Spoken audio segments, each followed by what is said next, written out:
Good afternoon and welcome to day 48 of our second annual WSOP Spaces coverage. I'm Sherry Pliscotta, and I'm sure I'll be getting joined shortly by Brian. And Donna is missing in action, or she blew us off again this morning, but actually she's out there having fun. And of course, it's the evening where she's at. Many thanks to Elevator Results, who has been our sponsor for over a year now. If you need a tailor made workout plan to help you lose weight or gain weight, Elevator Results can design that plan. Follow them on Twitter and check out their site at elevatorresultspt.com. Please be reminded you could find the recordings of our past spaces on my YouTube channel at Sherry Pliscotta 9212. I'd like to take and just have a moment of silence for those that were injured and killed at the rally in Pennsylvania.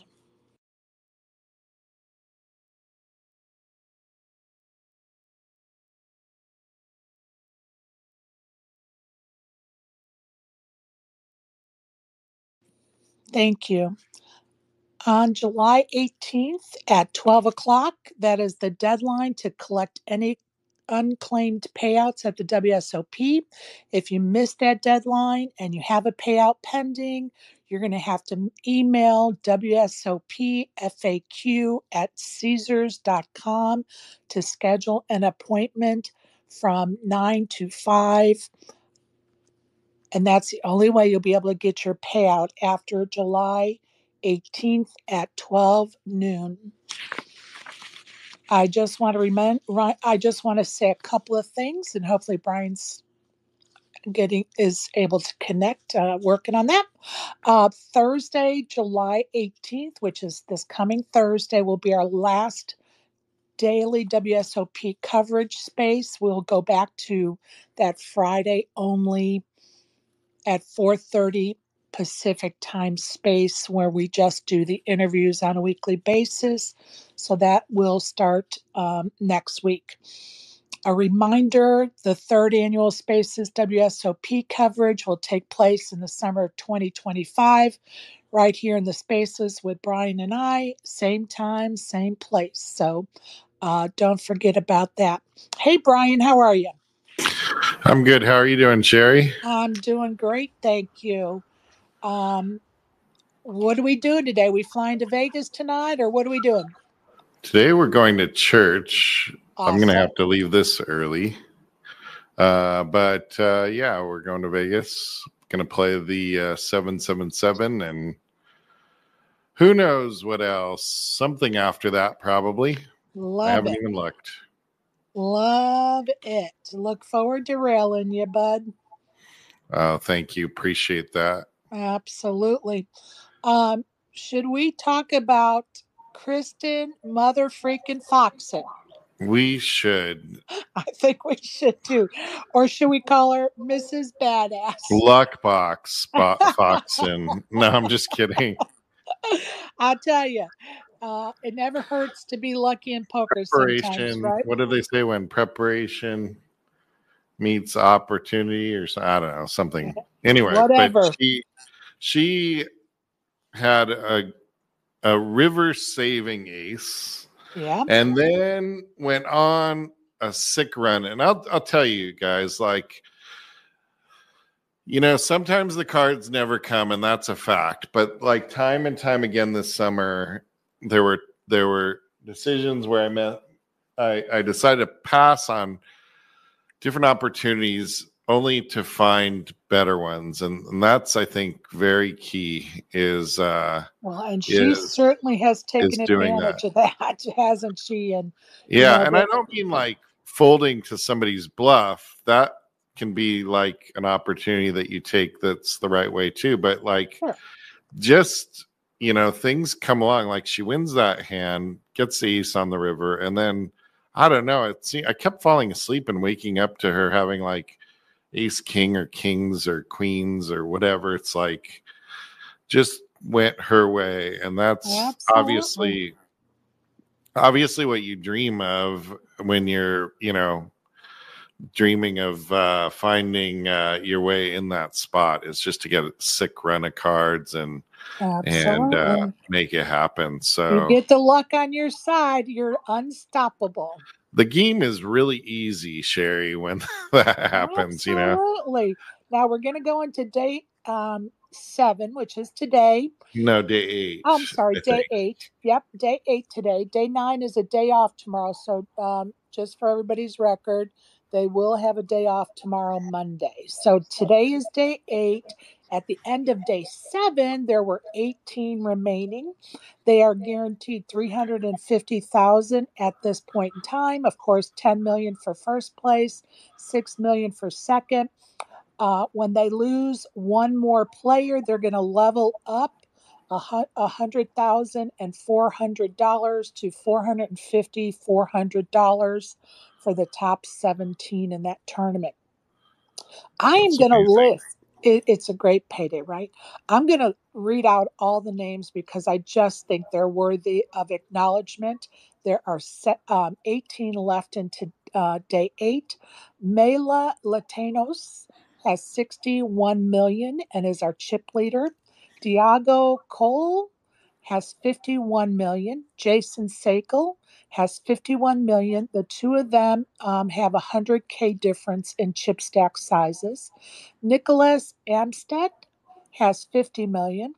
Of course, our badass girl, Kristen Foxen, who was down to like 5 or 6 million at one time yesterday, built back up to 47 million. So she's our 5th place person as far as chip stacks are concerned. Then you have Joe Sherrock, who has 46 million. C-Rock. Yeah. Oh no, We didn't Sean come in and say it's no, Sherrock yesterday? Pretty sure no, he did. it was Seabach was Barry Greenstein's son, and he hasn't played since 2011. Don't ask me why his last name's Seabach instead of Greenstein. I have no idea. We won't dive into that, right? In But 7th yeah, place is Malcolm Franchi with 45 million. 8th is Jason James with 45 million. Brian Kim is in 9th place with 42 million, the angler. In 10th place is Jesse Bryant with 27 million. And 11th is Gabriel Moray with 24 million. In 12th place is uh, Gil Geronimo, maybe. Sanchez Ortiro has 24 million. And 13th place, I see you, Frank. I said that just for your benefit.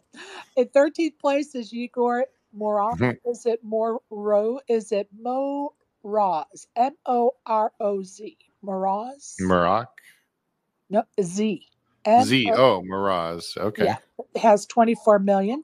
And 14th is Jonathan Tamayo with 18 million. And 15th is Andres Gonzalez with 14 million. Steven Song, who has been our chip leader going into a couple of different days of the main event. Oh, I'm sorry. Wait a minute. I skipped over. Hold on. In 16th place is Geraldo Hernandez, has 13 million. And our two underdogs are in 17th place, Boris Angeloff with 8 million. And in 18th place is Jordan Griff with 8 million. Let's go. Let's fucking go. Yeah, And I mean, forget everybody else, Sherry. We need Kristen to make the final table. It's hell been yes. way too freaking long. Okay. Absolutely. She's got to get it done today, hopefully with some chips, but we at least need her at the final table. And obviously we're pulling for her to win. But sure. And I'm going to say that she's probably the number one reason. I know I don't see Jonathan in here, but he was kind of advocating for having the November 9th coming back. And she is a prime example that I don't want the November 9th. Why? Because I want to see this play out right now. She's on a roll. Don't change your mojo. And is that selfish? Yeah, because she's the one I want to win, well, of she has course. a huge advantage. I mean, the other guy's going and getting, 4 months of training, not good. Right. And studying what she's been doing and, Yeah. and so, yeah. And I was about to say, see, Stephen Song, was the chip leader a couple of days in the main event, and he went out 57th yesterday. Alex Keating went out 55th. Brandon Cantoon went out 39th. The other female that entered the competition yesterday and was in the second, place as far as chip stacks, Sandu Zhao. She went out 28th, and I know I'm saying her name wrong, and I hate that. Brian Rast went out 24th. So, a lot of big names that were really on big chip stacks, went out yesterday. Yeah. I mean, it's you have to be in it. I mean, otherwise, forget it. Like, I mean, just you're losing a million chips around, and that goes really fast. So, right. It's sometimes hard to, as we all know, it's sometimes hard to find your spot there. But like, I just feel like it always comes, and sometimes passing up that opportunity, it's hard because you're sitting there with pocket eights. It's been 3-bet to you. You're just like, is this going to be the time when these guys were screwing around? But like, you gotta, you end up folding, and then you find a better spot. So the other thing that's tough in the main, Sherry, is there's so much. These big stacks. They know, like the ICM. Basically tells you to fold everything, and so they know that you're really narrowed down with a big stack. They can push you around, but there's only so much that you can do there, and you have to find the balance, right? Because you're a big stack. You don't want to do too much bullying either, because you're going to get your hand caught in the cookie jar. So it's really a balance, right? Well, it's just like Chance last year, right? He was owning that table. He was chopping away, and then, and then he takes a big flip. So obviously the goal is to not end up in these huge, huge pots, but it's easy to get there, right? Like you end up having something, maybe not something totally premium, but something like a king queen or king jack suited, and then you're just, maybe you have what is it, like 30 million or 40 million, and somebody's got 10, and next thing you know, you lose 10 million pretty easily. All right.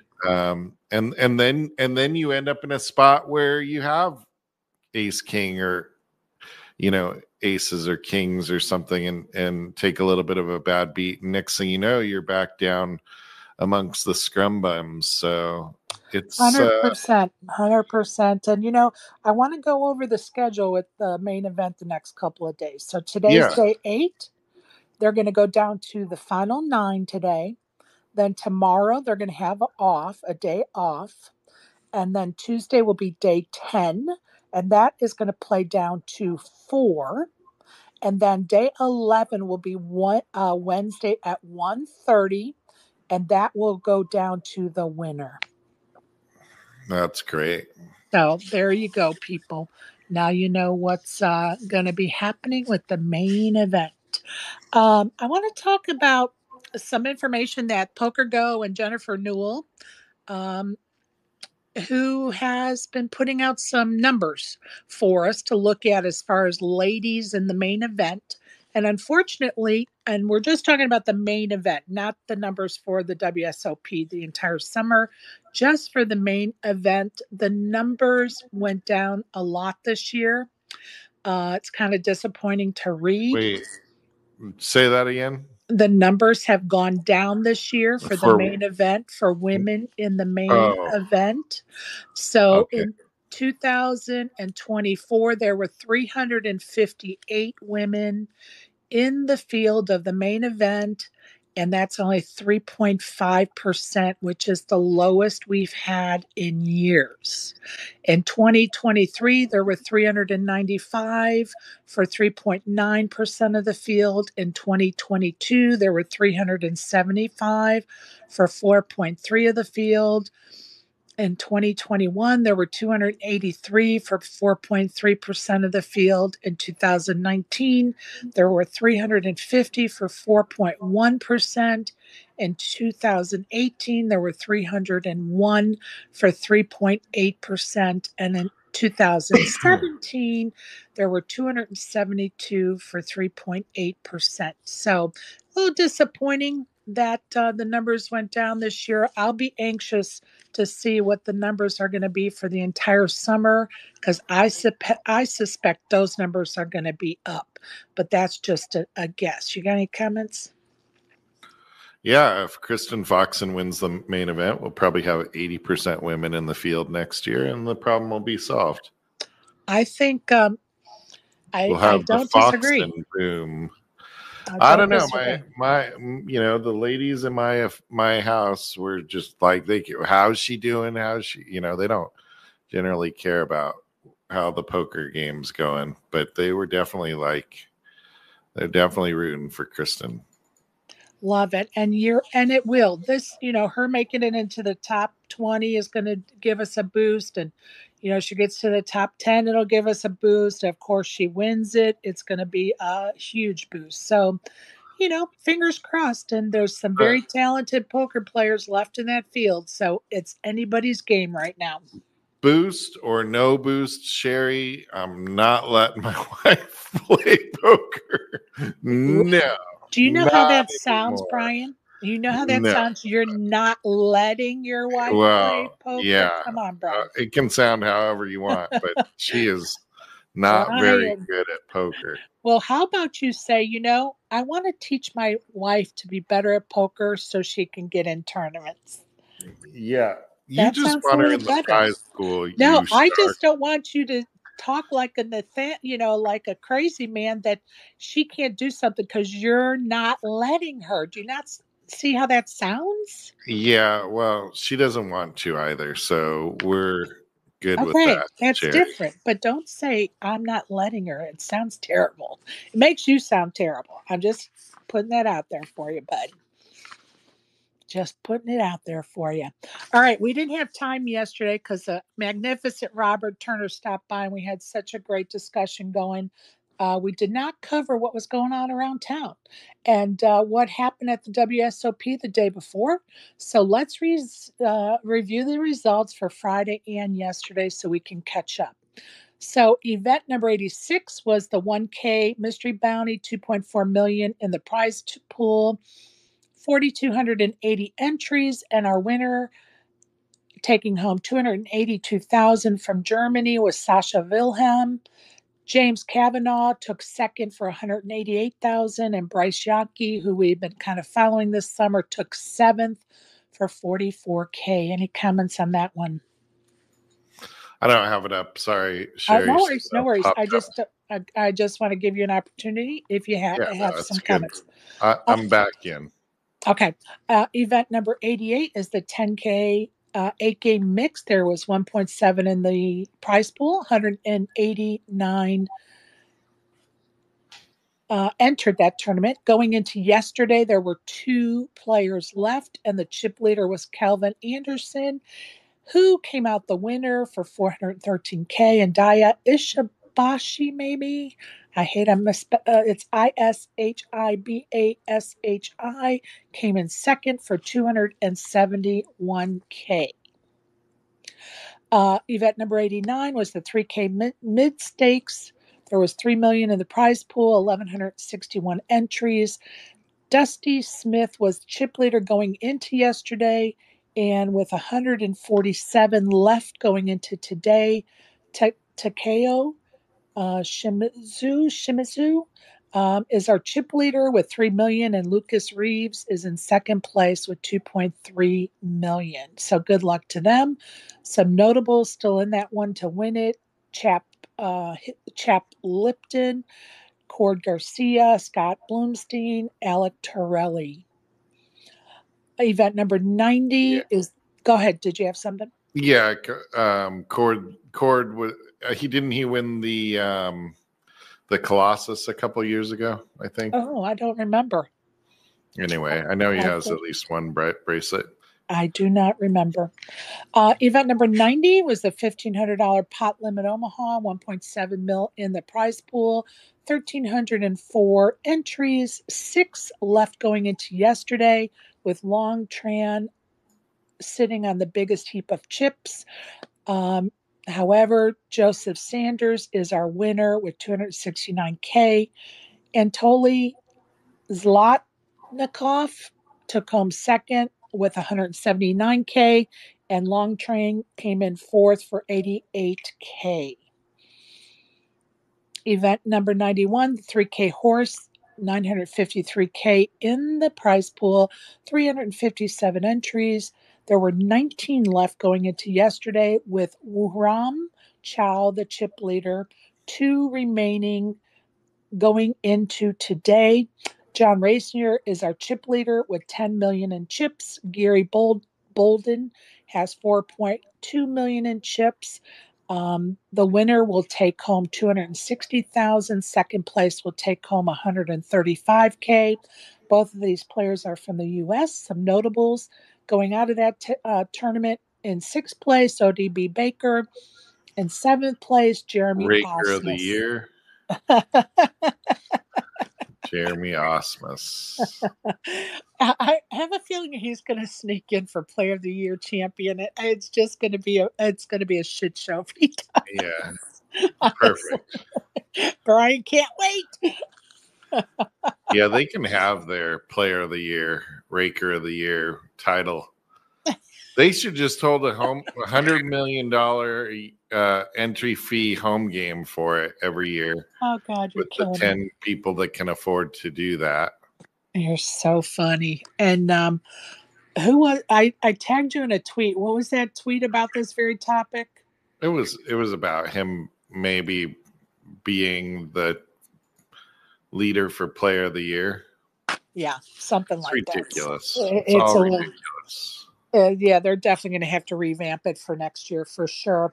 Yesterday, I brought up Texas Mike. Going to have to multi-table. He was in the 50K and the 3K, but I tried to follow up on that today, and he was definitely out of the 3K. But my question is, was the 50K an online event? Do you know, ASG? Thumbs up if it was an online event. No, the other one was online, maybe. Well, the thing is, there's no 50K event going on at the There's the WSOP. 50K High Roller No Limit Hold'em. There's 5 players left. What event number is that? 92. Oh, okay. Christoph Volgastang is leading with 19 million. Jared, the card dealer, Blesnik, who opens cards all day and then complains about people taking too long, is in second with 12.8 million. Jesse Lonis went out of the main and went and jumped in this, 7,500,000. Nacho Barbero is in fourth with 6.95, and Justin Saliba in fifth with 6.9. Okay, now this is crazy. I have the WSOP site up, and the last tournament it shows, live event is number 91, and then it shows an online event. It doesn't even show me event number 92 to click on. Yeah. Where are you reading that 92 first prize on WSOP from the drop downs at the top of the results that's what I'm page. doing. Maybe refresh or something. I don't know. First place crazy. is 2 million, over 2 million for that 50K high roller. So all right, let me get out and refresh and see if it brings. And I am going to switch phones because I was like, wait a minute, is he on a flipping online? Yeah, it's not showing. It's showing me event number 91. I'm going to screenshot it, and then it shows me the online event. I don't know what the hell's going on. Are you on your computer or on your phone? I'm on my computer, but I'm leaving to get on my phone, so I'll be back in a moment. Okay. So I'm putting that up in the chat. It's crazy. I don't know why it's doing that. That's weird. I don't know. That site's having issues this year that we have not had before. Uh-oh, somebody's telling me I need to rephrase that. What do I need to rephrase? Go ahead and DM me what you think I need to rephrase. Because Lord knows what I've said, because I sure as hell don't know what I said. Oh, I love when people text me stuff like that. It's so funny. All right, let's talk about the winners around town while Brian is working out his technical stuff because he's trying to get to church. Over at Resorts World, Lynn Samples took down the $200 buy-in 10K Summer Series event for $5,111. Terry Morales took down the $200 um, 10K summer event on a different day for $3,021. And Sebastian Zolazar took down the $200 nightcap for $2,601. That was over at Resorts World. Over at the Venetian, Brandon Shimamoto won event number 56. It was $1,100 deep stack for $46,000. Jerome Fink of France won event number 57, $1,100 buy-in, the bounty tournament. He took home $45K plus the bounties. Tim Farrow took down 8th place for the event number 59, the $1,100 PLO tournament for $7,101. That's over at the Venetian. Over at the Wynn, Nicholas Wang won the $1,100 no limit tournament for $91,000. Nuno Duarte took down the $600 no limit, turbo for $34,000. That was over at the Wynn. So congratulations to those winners around town.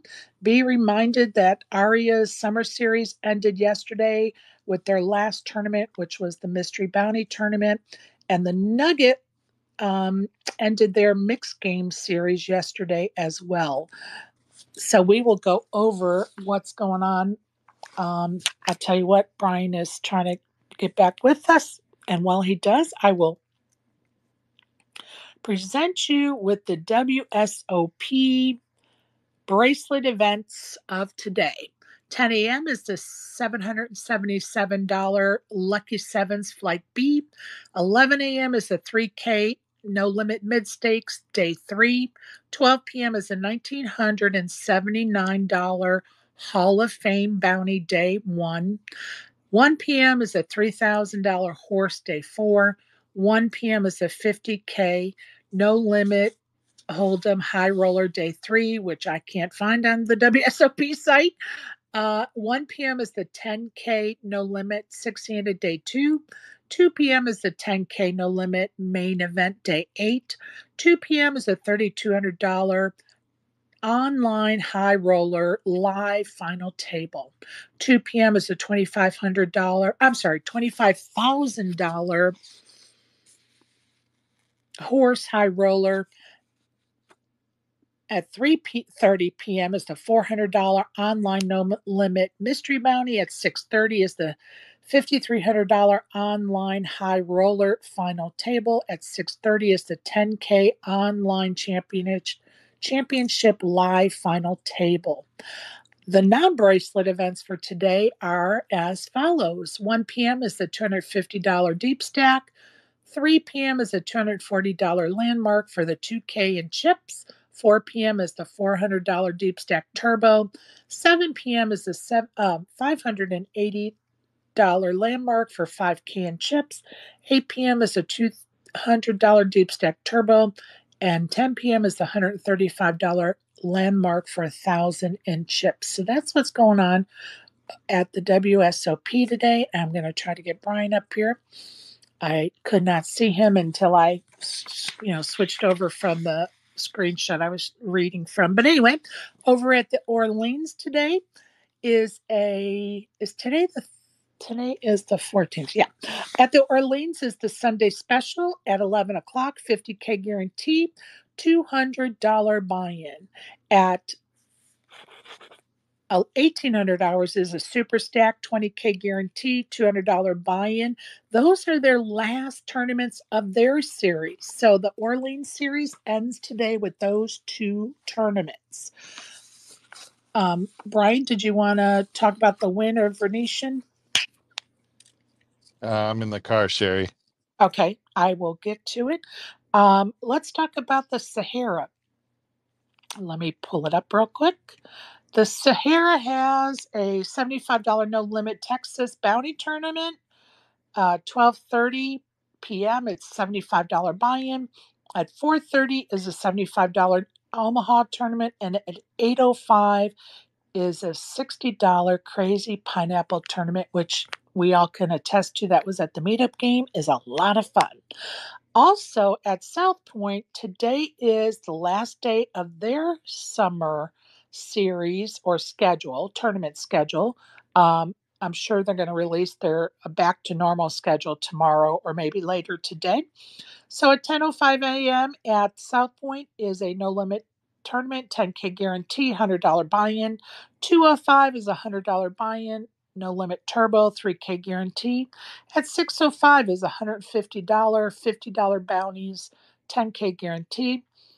10:05 p.m. is a $100 turbo, 2K guarantee over at South Point.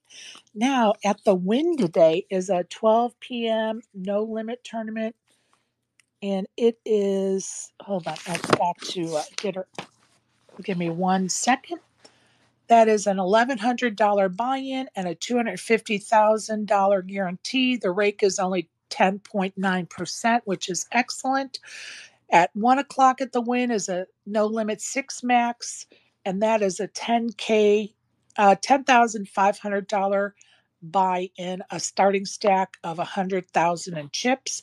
Then over at the Win today is, give me 1 second. Over at the Win at 1800 hours is a no limit turbo for $600, $50,000 guarantee. Over at the Venetian today at 11:10 is their $1,100 Big O Bounty, 100K guarantee. And that is a starting stack of 30K with an 11.8% rake. At 1,810 hours, the Venetian has a $300 no limit milestone survivor, 10K guaranteed day one, $300 buy-in reminder. And that's all. That's all they have today over at the Venetian. So now everybody knows what's going on around town. And Brian's on his way to church, and hopefully he's going to say lots of prayers for us. Will do. Looking forward to Sherry. It. Hey, Fats, do you want to give us an update? I know you guys had to change the Space Jam Championship tournament from yesterday to next week. You want to give us some update on that?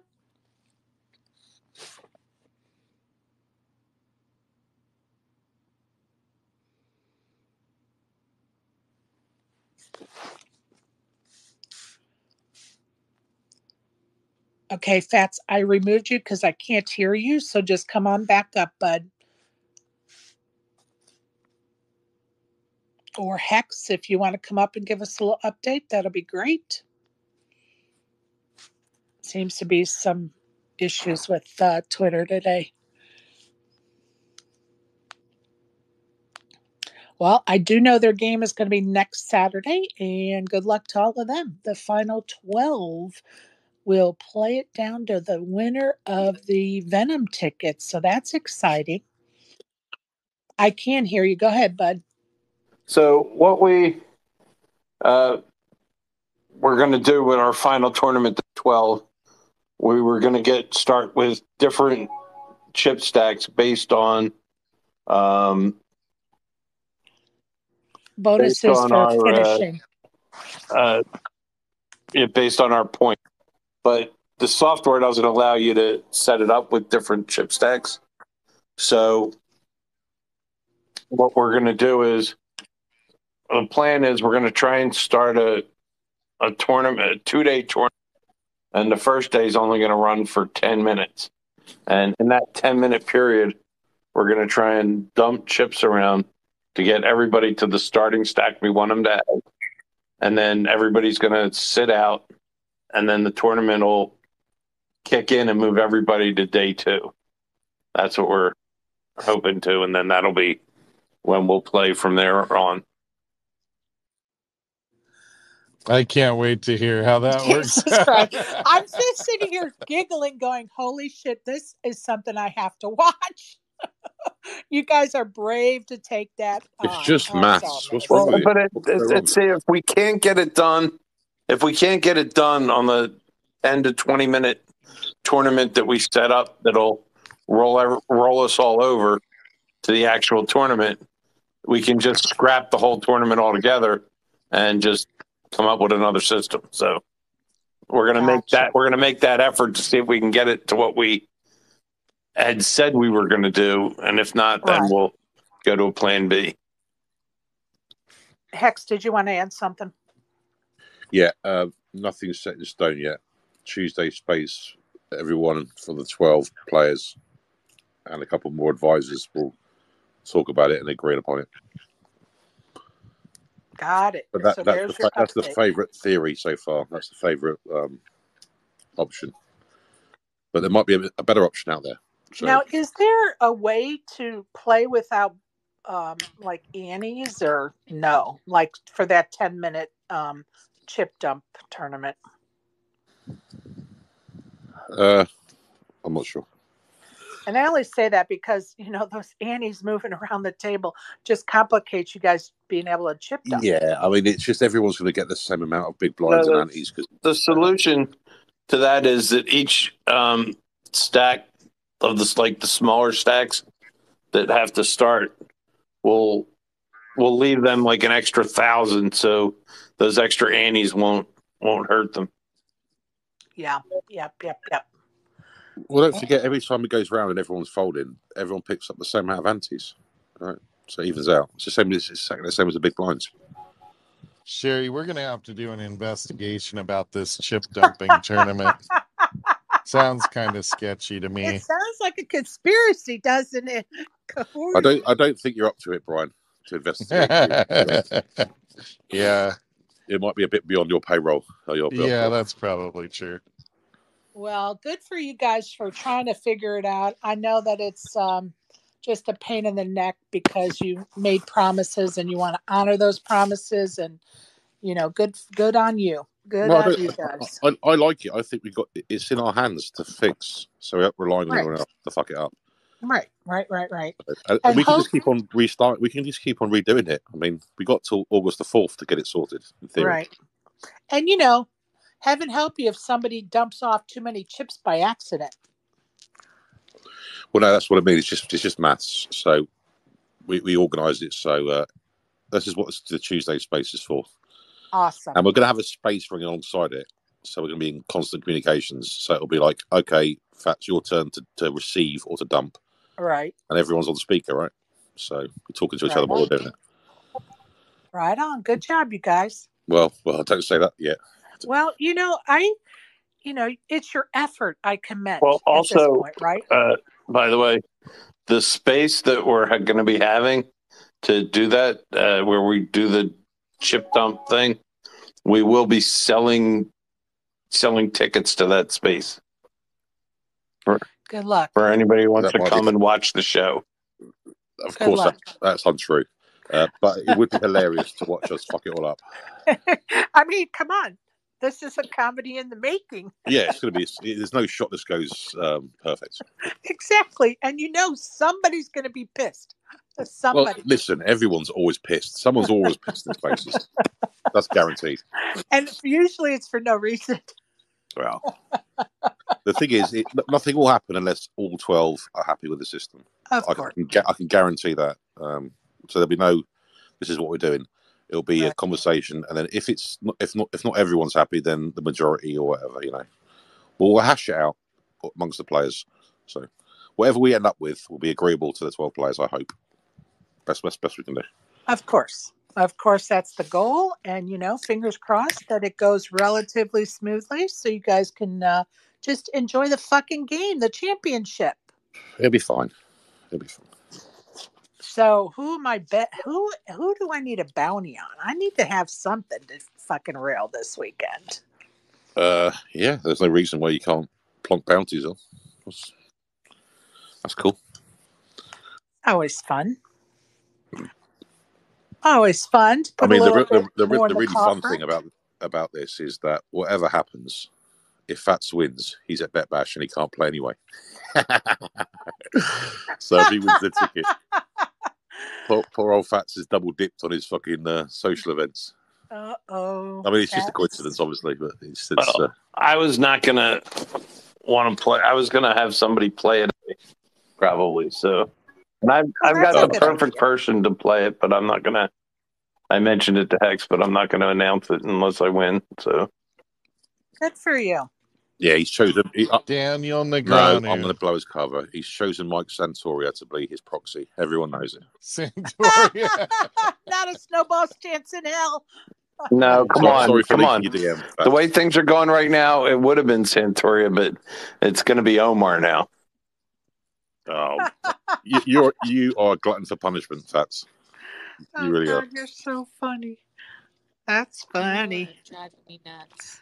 I love that. Love that. Love that. Well, thank you for the update, gentlemen. I appreciate that.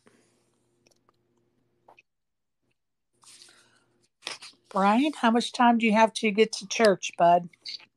I don't know, but when I get there, I am dropping off of this and running. I got a daughter in the back seat that's obsessing about not being late. Oh. Somehow, I don't know. What's our time, Melanie?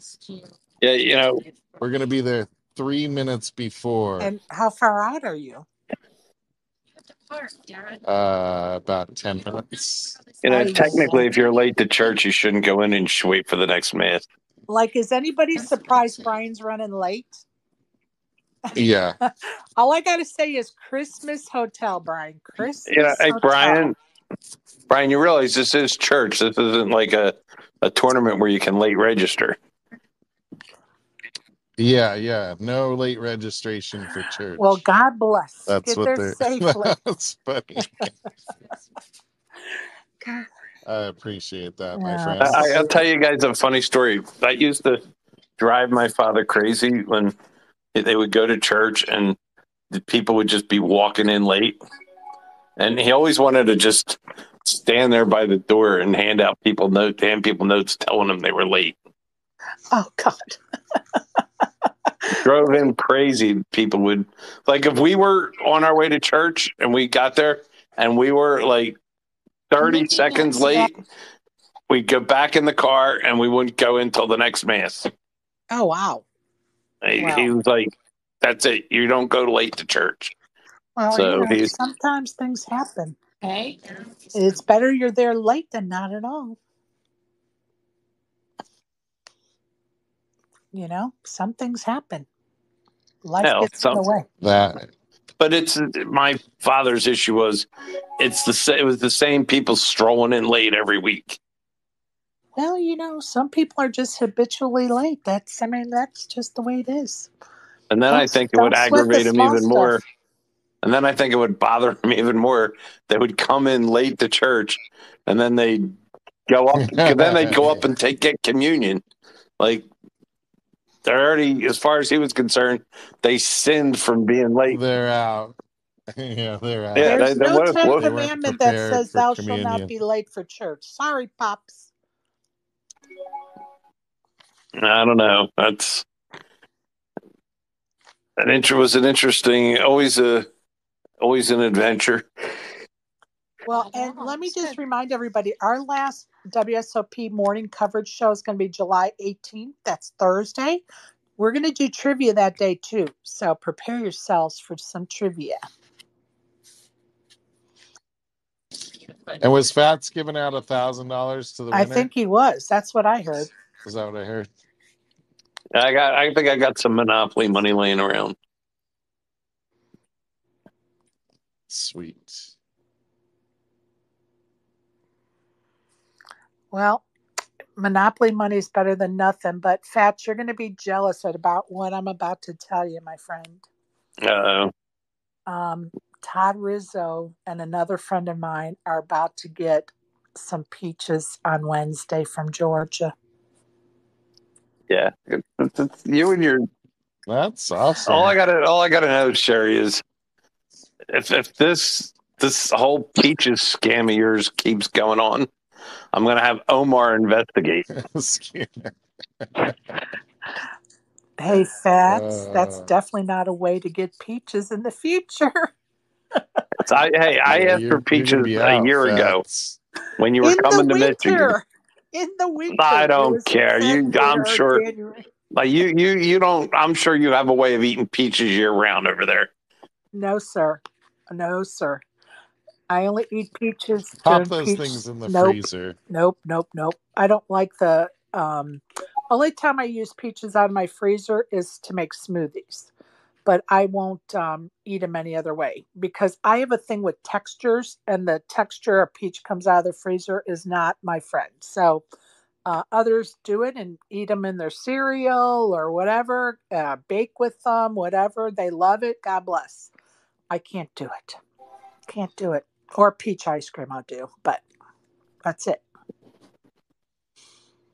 But yeah, a friend of mine is driving from Atlanta to Cincinnati this week, and I was like, "Can you take some peaches up?" He was like, "Hell yeah, I'll take some peaches up there for them." Unbelievable. So Unbelievable. Now, you could drive down to Cincinnati and get your ass some peaches, but, that's a long way for you. That's unbelievable. Hoarding peaches. Would you be willing to drive to Cleveland to get peaches? Because he's going to go to Cleveland, too. Next time you got somebody coming this way, you better send some peaches. How far are you from Cleveland? 2 hours? That's still so No, far. Cleveland is like 7 hours. Oh, shit. Yeah, that's not good. Like Detroit's 2 hours. Got it. Indiana, wherever Old McDonald came from, was like 3 hours. Yeah. Well, sorry, bud. But I just thought I would poke you with that bit of information. Hey, SG, how are you today? All right. I also wanted to do a little poking and say the main event is the exact reason why to give your results. Now, it's one thing if you're giving a leaderboard, but in terms of where you are, to give your chip counts in big blinds instead of chips, the 17th and 18th place person have 8.3 million in chips, and that sounds like a lot of chips until you realize that they're probably coming back to a big blind of 1 million chips. So it's not about how many chips you have, it's about how many big blinds you have. According to you, and I like that. According to like logic. According to you, and that's fine. That's but also the 8 million. That's not a problem. Like when the blinds were at 800,000 or 500,000, it was much more chips or big blinds than when the blinds are now at 1 million. So it's all about relativity. Right. And it's relative, whether you say it one way or another. It's okay. Whatever you prefer, it's great. Well, not if you're not going to give the blinds. Well, if you have to give the blinds if you're not going to say how many big blinds. It's more compact, but it's harder for us people who don't do carrying and dividing and all that. I don't even think it's that as much as math challenge. I am not being paid to do this. So every day, if you want to come up here and when I announce a chip stack, you announce how many big blinds that is, you go right ahead. That'd be a good job, ASG. Well, except you normally list the top people in chips where it's not as important. It's when you are listing yourself how many big blinds you have, which is what Fats was going against. Oh, gotcha. Well, what I think what he's trying to say is the clearer way to do it is when you can announce the chip stacks and then say when they return, the blinds will be such and such, and then everybody can figure out. That would be then you really have to be relative. I'm going to leave it to you guys to present that information every day to our audience.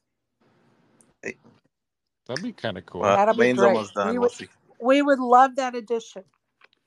Yeah, I mean, sure. I mean, I think we're only talking about the main these days, though. But we will look forward to your reporting that information. Love that. Okay, next time I'm available, sure.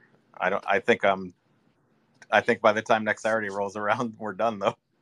Oh, that's unfortunate. Make it feel like Thursday. Thursday. That's unfortunate. We would have looked forward to that additional information. And anyway, and then also wanted to bring up, I think Kathy, either I had a dream or when Kathy Lever was on Jaffe's space, she seemed to imply that maybe next year they might go to more Hall of Fame members, but maybe, as I said, or maybe I had a dream and it all combined into one thing. But it sounded like something we were talking about. I'm glad you brought that up, ASG. A couple of things. Kathy conceded on Twitter yesterday that she was not the inductee, even though she does not have any official word. And there is a lot of talk about it being more than one inductee. And if you look on the WSOP site, it actually says that they could do 1 to 2 inductee per year. But then in their recent announcement of the nominees for this year, it only spoke about 1 inductee. So they had already made up their mind by the time they released that press release that it was only going to be 1 inductee. And I know that they're going to announce it today, and there are some rumblings in the back channels that the winner has already been notified so that they could prepare for today. But there's also some rumblings in the background that nobody knows yet. So there you go. So we're no further along than we were yesterday, but they are going to be announcing it here in the next few hours for sure. So I look forward to that. Let's hear it. Yeah, she was, as I said, maybe I misunderstood or whatever, but she definitely was talking about like future years and stuff, like how I think she said Vanessa Selfs is going to be 40 next year, and she was advocating. Yeah, but Vanessa Selfs, how did she stood the test of time? She's gone because she's doing still something the else highest woman in tournaments, which I've been told that tournaments aren't as important for some reason as cash. Well, it's mostly and it's cash, supposed to be a lot, which is stuff, unmeasurable. Right? It's supposed to be bracelets, right. Playing high cash games, tournament play, stood the test of time, and people that think that they're entitled to be inducted the year they're qualified, that's just, entitlement at its worst. But as far as I'm concerned, I want the most qualified, who, I don't care if they've just got qualified by age or not. I want the most qualified person to win, induction into the Hall of Fame, but that's just who I am. But I will say I'm very excited for whoever wins today. And if it's not John and Matt, then next year I'll still be rooting and campaigning for them. Outside of one person who I think we all know who I'm speaking of, I have not heard any individual talk about how they are the ones entitled. Other people have said that the other people are entitled, but I've only heard one person say that they are. No. I'm not saying I'm not saying the person is saying that. Anybody that's saying that, whether they're saying it about themselves or someone else, is showing that they think they're that that sense of entitlement. No, just because someone turns 40 doesn't mean they should get the induction. I mean, it sounds stupid when someone says that. Yeah, I mean, there are. I think they're using other Hall of Fames where first ballot really means something. Right, I agree totally. But I'm excited that they're going to announce it today. And do I wish it was John, Matt? Yeah, of course. John, you guys know I've been pushing for John since last year. Why? Because he's so deserving. But guess what? There's a lot of deserving names on that list. I wouldn't be mad at any of them. You know what I'm saying? But here we go. Today's the day. Today is the day. We'll find out. I'm going to look at these message. Okay, so bathwater for buy-ins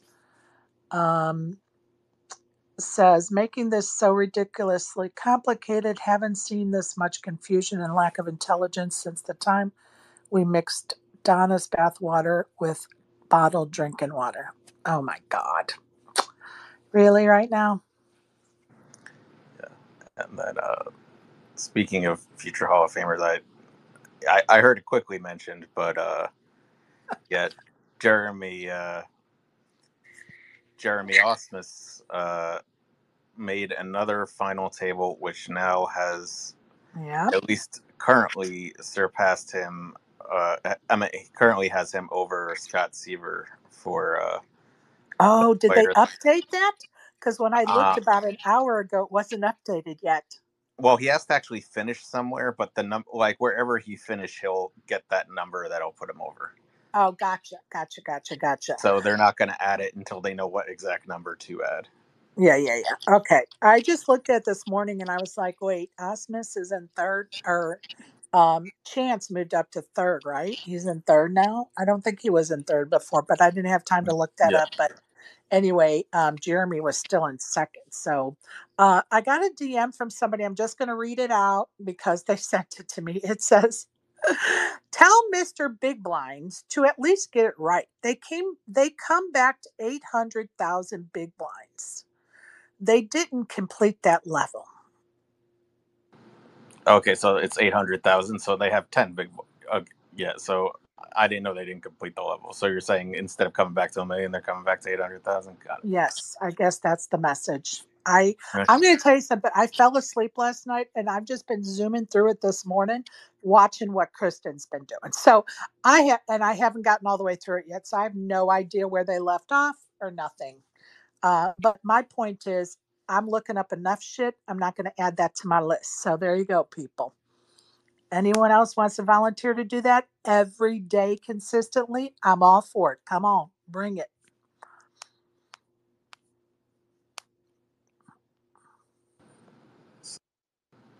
So anyway, just to finish the Player of the Year thing, though, Seaver is at it's one of those hybrid final tables, and I asked Kev Math, and he is under the belief, with nobody seeming to correct one way or the other, that the hybrid tables count as online. So it will only replace his top online finish. It won't be like whatever his best finish is. Oh, interesting. There's so many caveats, isn't there? There's so many so many different things we have to look at. It's just so not cut and dry, but I know one thing, they need to make adjustments because how do you deny a guy that won 3 bracelet as a Player of the Year? How are you going to deny that? Yeah, I don't know. A lot to think about there, folks. And, they're trying to get it right, and that's all you can do. Yeah, one tied one record and one tied the other. You see that with Osmus, with what he did? He tied Phil Hellmuth's record for most final tables during the series. Right. I did hear that yesterday, or read it yesterday. How many final tables did he make? I want to say 8. Let me look. Okay, I'm just going to say bathwater for buy-ins. I'm not always right, and ASG is not always right, but we do love to talk about facts. So appreciate you listening, bathwater for buy-ins. 7. 7 final tables is pretty impressive too. I mean, 3 bracelets is, stellar. But, it's a lot of times you get to those final tables, it can be a crapshoot too at the final table. So 7 final tables it's not the end of the world that if the guy who wins 3 bracelets loses Player of the Year to the guy who had 7 final tables. That's not the end of the world. That's not. I don't necessarily disagree with you, but do we know how many final tables Seaver has made this summer? I don't know the answer to Well, that. we know at least three, I know right? we know we got three, right? At least three, and he won So the at least bracelet. three with one to go. Yeah. So I don't know how many, final tables he's had this summer, and we could pull up his Hendon and just take a quick look. Hold on. I honestly don't know, but we certainly can look and just compare a little bit to see. And I'm sure if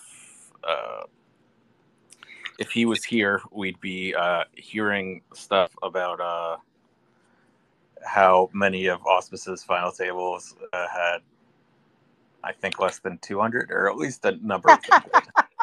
Brian's favorite topic. Yeah, that's. I thought I'd throw that in here for him. Poor Brian. That 12th place finish got to his, his psyche about those Player of the Year points for sure. Oh gosh. All right, I am scrolling Scott Seaver's Hendon Mob. All right, let me go back down to the beginning of the summer.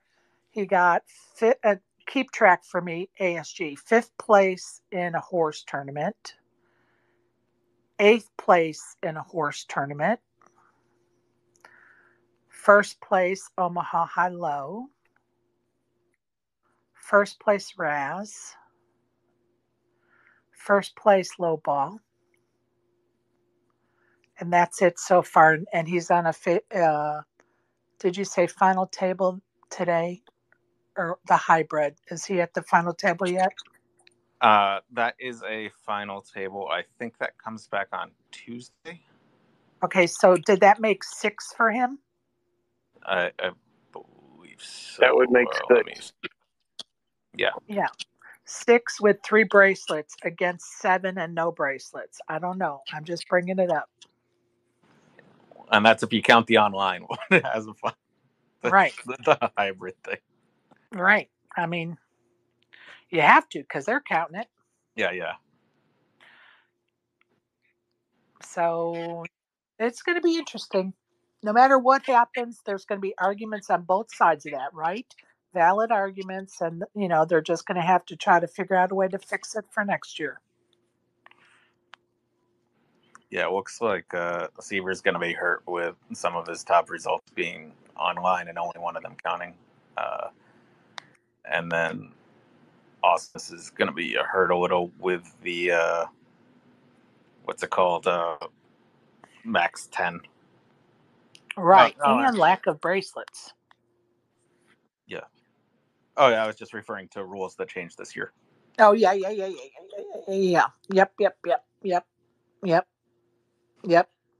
100%. 100%. And, it's really going to be a shame, because whoever it is should just celebrate it's them. You know what I mean? It shouldn't be under any cloud of should he or shouldn't he be, or, you know what I mean? It should just be so cut and dry. Congratulations, And at the end of the day, it's just, I mean, I say it's just, but yeah, it's almost about just bragging rights. Like it's a main event buy-in next year, which I'm sure they both can handle it, and a poster on a wall. Like it's not like absolutely, there's real gain for it, unless whatever bets they have, prop bets aside from it. Well, and it's a resume builder, right, for the Hall of Fame induction in the future, right? Yeah, I'm sure though. I mean, we've been talking about the backlog, but they both should get it eventually. Right. And you would, it's that will be another question: is if Auspice made the final 10, would his name being around and all this gotten him the vote in this year if he was able to be a finalist? It's interesting. Yeah, a lot to think about. Hey, Biloxi Bomber, I hope you're hearing your name called. Give me a thumbs up if you guys are going to go to Cherokee, North Carolina, bud. You guys going to be there?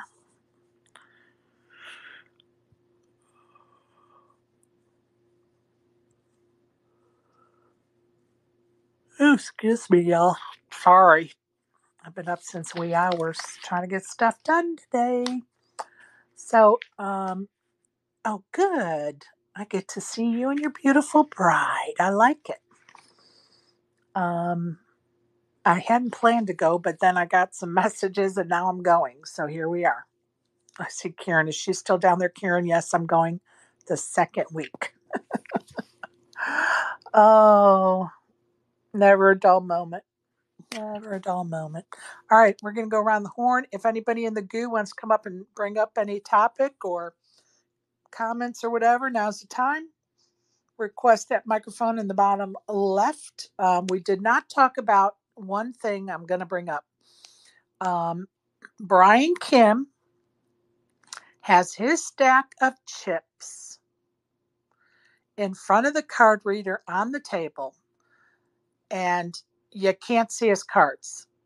So, opinions about that. I'm going to start with Fats. What's your opinion about that? And his card protector is blocking his cards. No. His chip stacks. He's built a wall of chips in front of the card reader. Here, I'm going to post a picture of it. I tweeted about it, hoping Matt would have time to join us and talk about it with us today. Maybe he'll come in the next day or two. Here, I'm going to post a picture in the chat, and then I'll move it to the Jumbotron. Hopefully, it'll post. His chip stack is a wall in front of. There you go. You should be able to see it in the Jumbotron. In front of the card reader.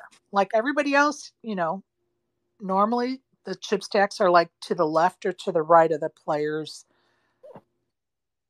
card Okay, readers. I see. You see his is directly in front of it and his cards are behind it. So somebody on the other side of the table can't see if he has cards sometimes. That's correct. Yeah, that shouldn't be allowed. And I tweeted that to the booth, the folks in the booth yesterday, as well as the WSOP. And, for hours he's played like that. And when I fell asleep last night, he still had that wall of chips in front of that card reader. My opinion there is it's not an issue until somebody at the table says something about it. And that's what we discussed yesterday a little bit in another space. ASG, your comments? Yeah, we discussed it in I forget what space earlier, and it's obviously it's against the rules. It seems to be, especially as I was saying with your interview with Steamboat Cookie Monster, that until the players say anything, the dealers in the floor seem to decide they don't want to get involved. So I agree. And like I said yesterday, it's going to take some hoop to law during a hand that somebody says, I don't even know he's got cards. Well, and then the shit will hit the fan, right? Probably never going to come up because I guess it would take Alan Kessler to be at the table. Well, in the TDA rules, I'm just going to clarify. Rule number 25, section C, so to speak, says players must keep live hands in plain view at all times. So that's what the official rule is. So there you go. Yeah, it feels like nobody wants to be that guy, like, you want to call them like Kessler, like whatever, but nobody wants to be the person to say, oh, you're violating the rules. Like, people were giving Montoya a hard time for being three-handed and kind of giving away his hand when Chrissy bluffed, like this was a couple days ago. And yeah, the third person hadn't done anything yet, and they both had ace jack. And the point is, at the time during all this down, people were making a lot of comments on Twitter in the chat or whatever, but nobody wanted to be the person at the table to say, hey, you shouldn't say anything, or like, speak up. It only came up like later when probably he was looking at stuff later, like nobody brought it up at the time. So there definitely seems to be not just like people doing stuff, but other people at the table, especially at the feature table, don't want to be the ones saying you're doing something against the rules, or they don't want to be the ones calling clock or whatever. They don't want to face the criticism of pointing things out. No, I agree. I definitely agree that's some of it. And honestly, unless it affects me personally, I would not say anything. If I was at that table, I definitely would say, I can't see his cards if I can't see his cards, because a lot of times you're thinking about what's going on in the hand and watching what's going on. And you look over to see if somebody has cards, right? And so you got to be able to see them. But I was just curious yesterday as to, why is that being allowed? Is it allowed? What is the rule? Because even yesterday we talked about it and you brought it up, ASG, that in some places they are real sticklers about the betting line, and your cards have to be in front of your chips. Otherwise it's considered a bet. And so, I would love to hear what Matt has to say about this situation, because, he gets a little fiery about stuff. So anyway, just curious, folks. Yeah, I think the way to handle it without like saying, hey, he's violating the rules is if you're like in one of those seats where his cards are definitely obscured, every time it's your turn, ask the dealer if he has cards. Right. And eventually the dealer's gonna say, why do you keep asking me that? And he's, well, I can't tell. And then then they'd have to do it. That's all. That's the easiest way to do it without saying, hey, he's violating the rules, give him a penalty. Oh yeah, of course. There's always tact, right? You got to be tactful. And it's just like a lot of people will put both of their hands over their cards and you can't see their cards. And so when somebody does that at my table, I will ask every hand, do you have cards?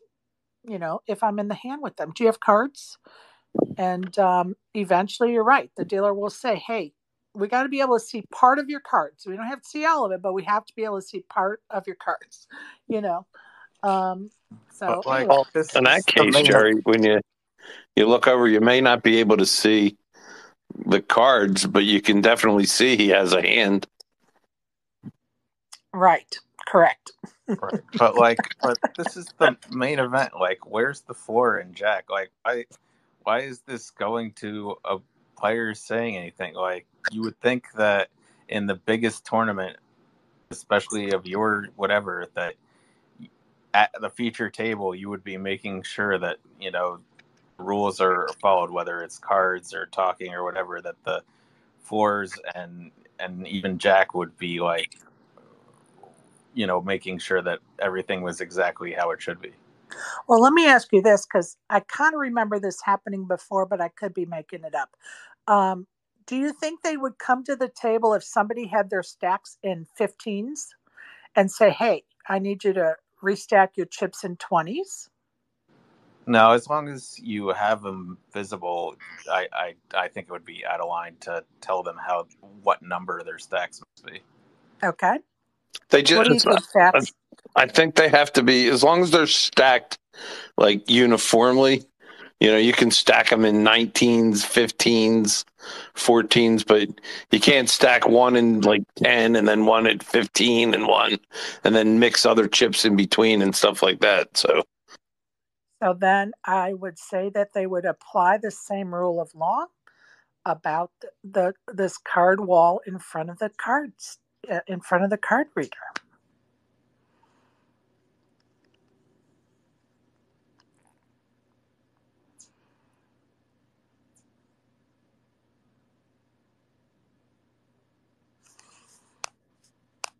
Food for thought, folks. Food for thought.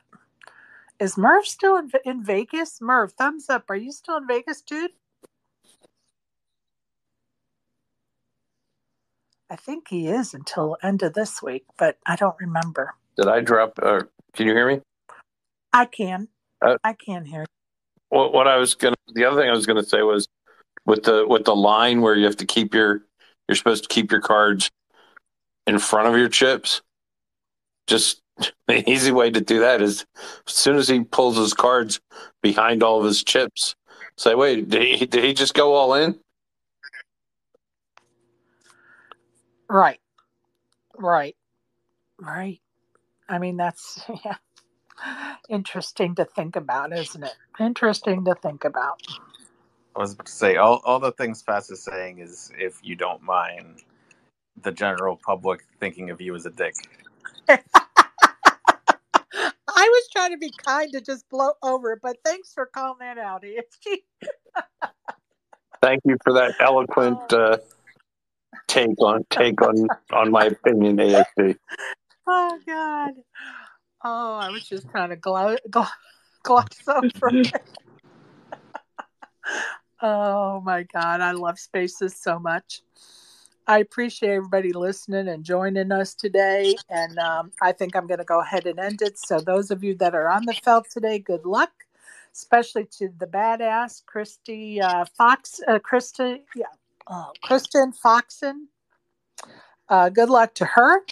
And I look forward to watching her today for sure. And Fats, ASG, Brian, and Hex came up and chatted with us and too. that was the final thing I just wanted to mention, since Robbie, Please. I saw a tweet by Robbie, you mentioned the Jennifer Newell tweet, and he pointed out that even though the percentage was down, the actual numbers were up, but just was down percentage-wise compared to the rest of the field. Oh, and I haven't been looking at the other fields, right? So this was just for the main event, but I think that the other fields are going to be bigger numbers, quite honestly. This was just strictly the main event. I appreciate that. But again, good luck on the felt today, folks. If you're not on the felt, get out and touch the grass, which is Fats's favorite thing to do. And I appreciate all of you joining us. And those that are going to listen on replay, I appreciate you as well. Have a good day, you guys.